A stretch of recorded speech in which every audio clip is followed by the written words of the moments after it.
Barutwana ba simollotse ka ho thibela dithuto sekolong sa sekondari sa Umqhele ha morao moo ba fetela dikolong tse ding tse tikolong ena moo ba reng dithuto di ka se tswele pele ho fihlela titjhere ena e bitileng e fumanwa. We are saying to that teacher, he must never report to work. In fact, we are not going to go to schools until that teacher is arrested.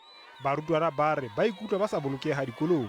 Uyakhipha umzali wakho ukuthi yesikoleni just for ukuthi ufunde ube ne future bright mara basenzana bothishere bayasiabuse sifuna justice bambophe lo muntu lo ayikho right endana sifo safe esikoleni.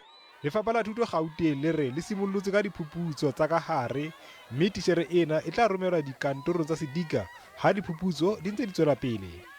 Rena re lefapha re morutuši o tshwanetse re a tloswe ka kwa sekolong o tla ya ka kwa district gore a napile a šoma ka moo ka ge o sa emetše gore nyakišišo tše di sepele ka maleba.